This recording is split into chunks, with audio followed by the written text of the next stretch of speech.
Wednesday, May 9th, 2012, and this is Day 9 Daily number 461, where we learn to be a better gamer. Yesterday, we did an extra special technique for the daily known as punting hard. It wasn't necessarily that the daily went poorly, it's that I came to the plate without nearly as much preparation as I would like. Particularly, that amount of preparation was this much. I didn't do any. Well, I tried to, but I couldn't figure out a show topic. And we identified that the primary reason, as such, was simply burnout. I'm just tired and I'm running out of brain. And I've decided to just take it easy for the remainder of the week and do today's show and tomorrow's show as scheduled. However, we're going to make it the good old Choose Your Own Adventure Daily.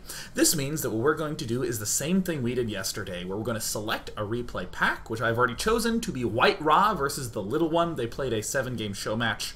We'll go ahead and just start picking games and analyzing them one at a time. Easy as that.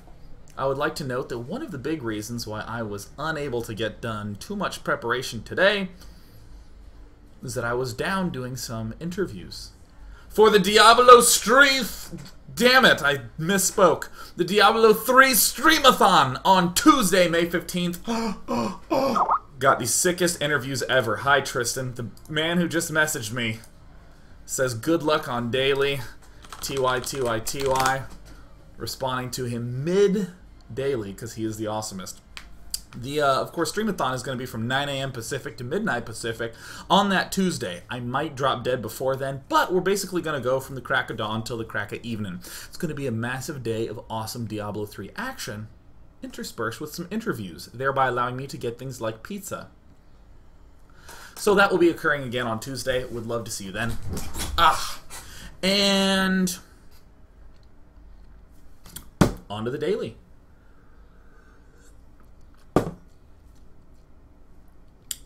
So good.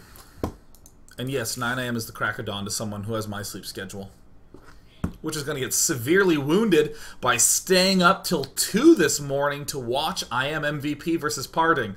Anyone else doing that? I'm doing that. Who isn't doing that? Who is an enemy of fun? No, I want to go to bed and get up tomorrow and be well rested for a day of work.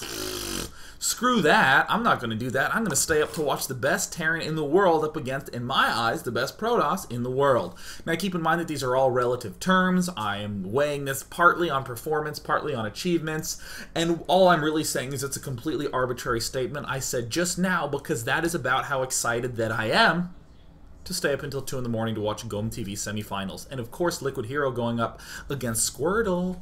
LiquidTLO, who is honestly the best Protoss player in the world, hands down. Best Protoss ever. Really excited to see him play as well. Squirtle's great too. Now, before we hop into this game, I've decided...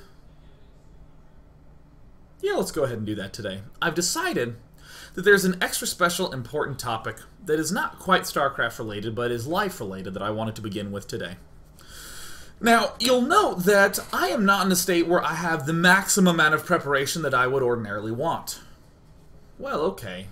I can work with that. I could do something like cancel the show and move on. I don't want to do that sort of thing. I would prefer to stay up here and do it regardless. And I bring this up because I want to note something about what has happened with the whole Day 9 TV business. Alright, here's the Day 9 TV. We got like logos, we got Day 9 TV stuff here. You're watching Day 9 TV right now. It took a lot of effort for that to occur. But I want to emphasize something.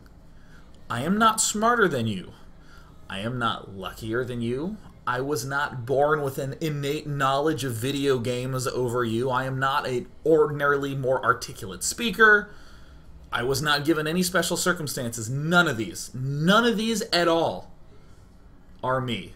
And as a result, none of them contributed to any of this. The fact that we were able to get to 461 episodes. I have exactly one trick. I have one trick. And I use my one trick a lot. But here's my one trick. Are you ready? Are you ready for my trick? Here's my life trick. Here you go. Here's my trick. I just show up. Always. That's my trick. That's my trick. I just show up. That's all you ever have to do is just show up. 461 episodes have happened on the Day 9 Daily just because I kept showing up. That's all. I actually think I mislabeled the daily. Is it daily number 461? Now that I realize that? Whatever. I'm going to move on. Someone better correct that. But again, my trick is just that I show up and attend. And it's that sort of flippant mindset that you can just do whatever. And this is one of the reasons why I honestly think that Will Smith is like the most inspirational person ever. I love Will Smith. There was one day when his I think it was either he knocked down the his dad knocked down this brick wall, or a brick wall was knocked down, something like that. And he said to Will and his brother, you guys are going to rebuild this brick wall. And just envisioning that whole brick wall was like way too much and crazy. He said, Dad, we can't do that. And he said, well, you're going to start now. And it's at that point that for a small child, rebuilding a brick wall is a completely overwhelming thing. But what he just did was laid each brick one at a time perfectly until eventually he built the whole wall. And then his dad said to him, and don't you ever tell me something is impossible. Which is such an awesome story. Right? I even tweeted earlier the story about Will Smith being willing to die on a treadmill. And that is just like so inspiring to me. That he's like, no, you can't outwork me. I will just always show up and always put in that effort. And I bring this up because it's such just a simple idea that I want you to go apply. I know many of you think things like, I wish I laddered more. I wish I was good enough. I want you to just show up and ladder. I want you to just play 5 games. You don't have to play them well, play poorly, win, lose, I don't care. Just do that if that's what you want to do. If you've been wanting to work out, just start showing up again and again and again and again. And as long as you just keep doing that, something awesome will happen at the end. I'm such a huge fan of that. So, like yesterday, where didn't really have a good setup, who cares? You are kind enough to help me. So we're going to get through this, and more importantly, it's not going to be something we have to get through. It's just going to be awesome. We're going to do a daily between the little one and White-rA. That is the replay pack I've selected, so here we go.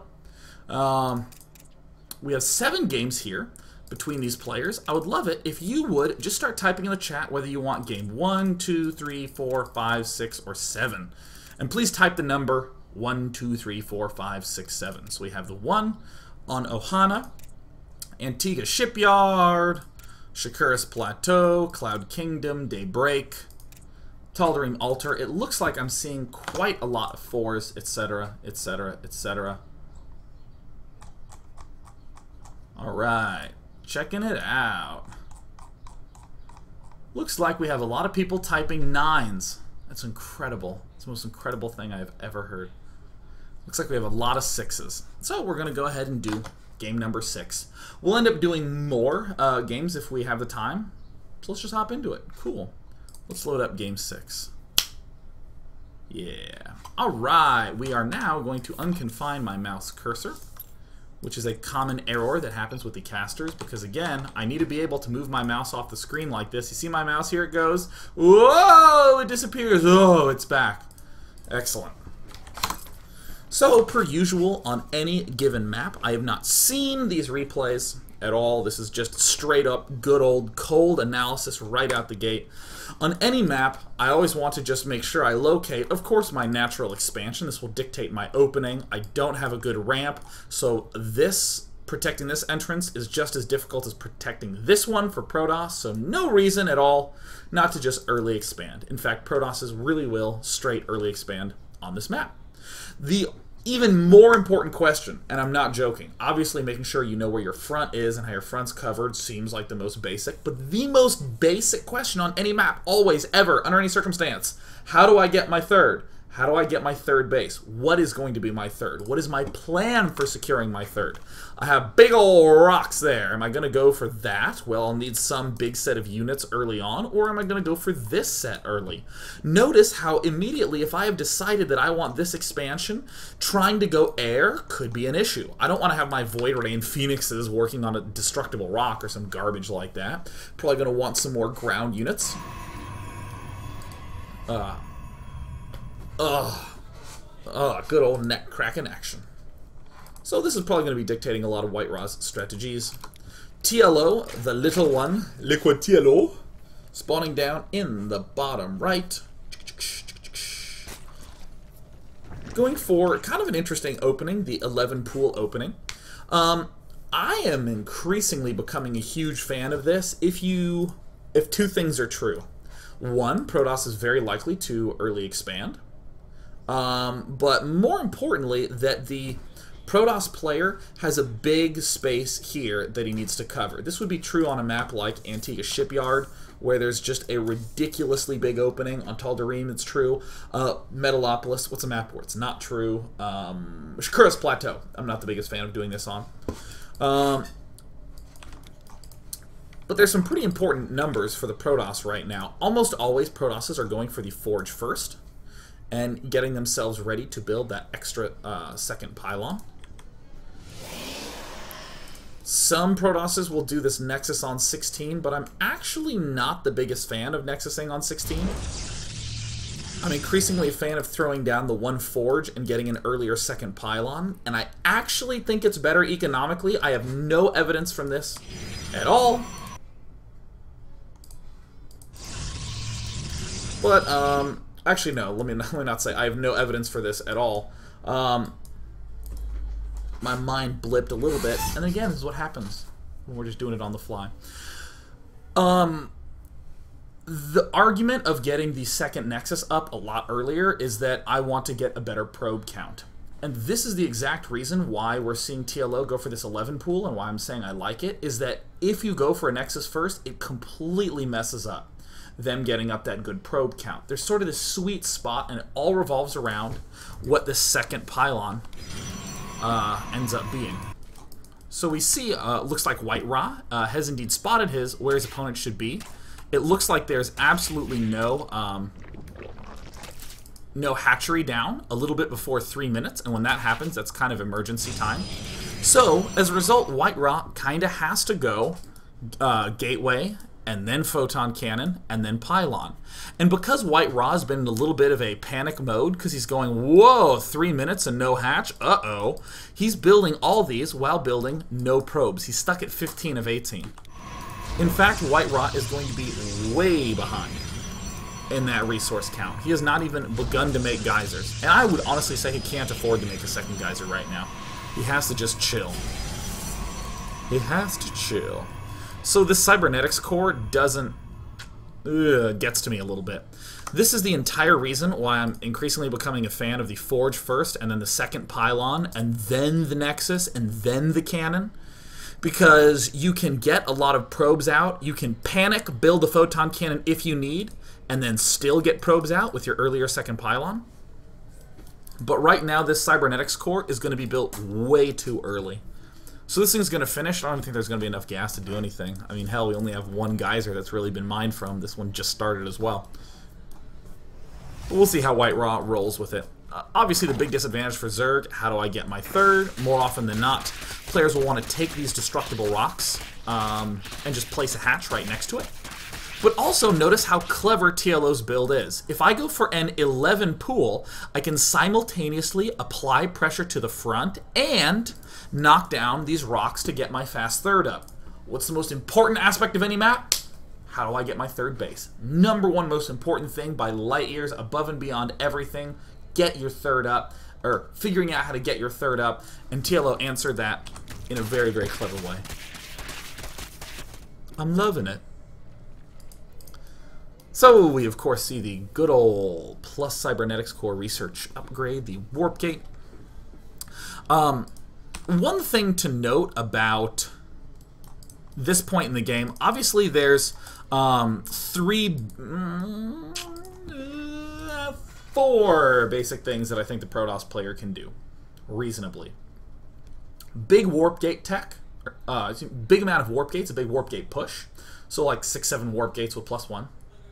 Fast Robo, Fast Stargate, Fast Blink. Fast Blink is the most defensive of them all, just because, I guess if you go Fast Blink with 7 gate, that's pretty aggressive, but almost all Blink openings are quite passive. But it's the Warp Gate one that I really want to focus on, because a lot of players like to have cute timing pushes, maybe the Stargate with 3 additional gateways, or the usual 7 gate push, something like this.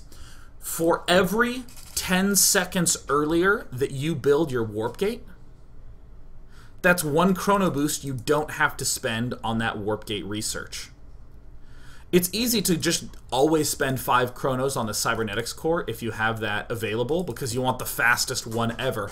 However, EG's Huck has been very smart about just building the cybernetics core way early and then chrono boosting only probes. And then as a result, he has 42 to 46 probes because he's been chrono boosting so much, as opposed to a Protoss that might have a slightly earlier warp gate and only have 36 probes. So White-rA gets the easy checkout. Good old game of drones, TLOs, just doing the usual smart stuff, checking everything out, spreading the creep, building more drones. Hasn't taken any gas yet. Generally you do that around 6 minutes. He's going for 6:30. I'll also note those queens have range 5 in the upcoming patch, so that means that it's going to be really wickedly hard to scout. Also, 6 slings working on rocks takes 2 minutes to kill it off. So, 4 zerglings working on it should take 3 minutes to kill off. I'm pretty sure I did that math right. But, whatever. So we're seeing that White-rA has actually spent almost no chrono boost on the warp gate, and it's finishing up really early. And this is the part where I'd probably come back and look at White-rA's play and be like, nah, I wouldn't want to end up in this game twice in a row. Just because I was so low on my probe count, because I built my gateway so early. And then I built my cybernetics core so earlier, and I'm getting fast warp gate, and I'm not even doing anything with it. Ugh. I would universally prefer more probes in that spot. Roach Warren going down from TLO. Oop, already getting the evolution chamber. Love that. Things looking quite normal. White-rA is doing also, along with that blink opening, one of the most passive openings ever. Just the 4-gate total. And Immortals coming up. This is generally the defend and take the 4th. Excuse me, take the 3rd. Love this play in general on this map because, well, we have our Immortal up to kill off this, destructible rocks. So we're just going to turtle it up. And this is something that I just see White-rA do a lot. He has very clear goals in his head, and he just works towards that. Honestly, 1 or 2 goals in the game. I want to get my fast 3rd up, so I may as well just get the Immortal up and my units to kill it off, and if I want to expand fast, then by God I will expand fast. Now, I'd like to point out to everyone that if you look at the mini-map and look at TLO's creep spread, it looks like a bunny. Here's his arm, here's his tiny little arm, and then here's the left ear, here's the right ear, and here is some giant mutant hunchback appendage extended out the back. But I guess if we cover that up with the mouse cursor, the rest looks quite a lot like a bunny. I love bunnies. Bunnies are so cool. Love bunnies. Okay. Meanwhile, I guess I'd say TLO doing kind of good old normal stuff.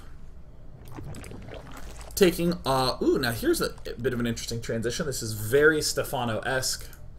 All the extractors go down simultaneously at the 3rd base.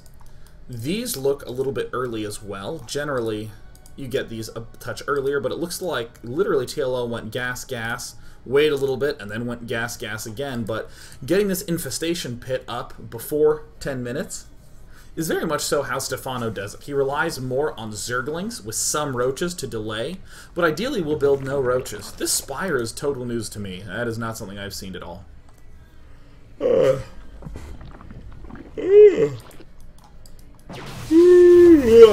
Alright, TLO starting to spring into some action. This, I think, is a little bit unnecessary. This is one of these, like, just trying to clean up the Zalnaga Watchtower. We can also see one of the reasons why White-rA got his robotics bay up so early. This is something where I actually think math is important. So, I'm going to ask this, and I know the chat that loves facts are going to just be blurting this out. When does Zerg generally go for that big maxed roached army, a la Stefano style? When does he normally get maxed? Come on, when does he normally get maxed? Give me a time. Not exactly, not like the fastest he's ever done it. Oh, boom! 12! There's a whole lot of people going 11, 11, 11. About 12 minutes is what you want to do. 12 minutes. Any of you who are saying 11 are nuts, because that's extremely difficult to do and very circumstantial. And if we ever have something like 11:20, for our own analysis purposes, I want you to round up. We're going to see exactly what I mean. But yeah, look at you guys. 10 minutes is when he gets maxed. I saw Stefano get maxed in 9 minutes. It's going to become these like tall tales in StarCraft 2. No one tells the truth anymore. Day 9, do you know he's 100 feet tall and invented Zerg? Only in Brood War. Alright, cool. So, this is... Okay, what I'm about to do is I'm going to illustrate the difference between you thinking you're doing the exact same thing as White-rA and then doing the exact same thing as White-rA. It's so easy to look at this sort of Stalker, Immortal, Sentry, Colossus force and say, I'm going to do that. I'm going to do the Colossus Death Ball. And then White-rA beats a huge Roach army. And then you do it and you lose to a whole Roach army. But I was doing the same thing. Timing is everything. Here is some basic math. Alright, pulling it back. Alright, so how long does a robotics facility take? Round it. It says 65 seconds. We just want to think in terms of full minutes. It takes about a minute. Okay, I'm going to come down here to the advanced tab. How long does robotics bay take? I don't know if my overlay is covering that up, but it's about another minute. How long does a Colossus take to build? 75 seconds with Chrono Boost. It's like a minute. So from the moment you start that robotics bay until the Colossus pops out is about 3 minutes. More importantly, if you want to get range upgrade, oh geez, that's going to be like a minute and a half. 2 minutes. Wow, it's going to be about 4 minutes until I get Colossus range up. So, if I'm starting this Robo Bay now, I can have about a Colossus, maybe 2 Colossus, by 12 minutes. So, what does it mean then if I am starting this Robo facility at 9 minutes, 2 minutes later? I probably won't have Colossus up in time for a maxed Roach army. I'll probably have to rely on Immortals.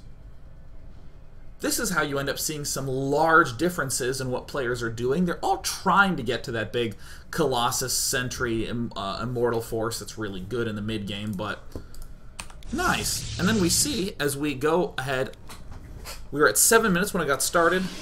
We are now in the future. He didn't end up building the robotics facility right away. He built an Immortal first, and then he started it. And there's the range, still a full 2 minutes out. And we're seeing how all these timings become really important. So suddenly, this... Where is that frickin' warp prism? Oh, God, I went too far forward. So suddenly, this warp prism... Where is the warp prism? God almighty, where is the warp prism? Oh, it's right there. Oh, I shouldn't have yelled. I was yelling. Suddenly, this warp prism is no longer, derp, I just want to do some harassment with a warp prism. In reality, it is, I have delayed my Colossus by a full minute. The amount of damage that this does has to gain me 1 minute of time. See, we're not doing very complicated math, but we are considering these kinds of numbers. And because we've gone about the length that we need to for part number 2, or for part number 1, we're going to take a break and go on to part number 2, and we're going to see how this Void-Ray warp prism harass ends up working with the Colossus. Yeah! Yeah!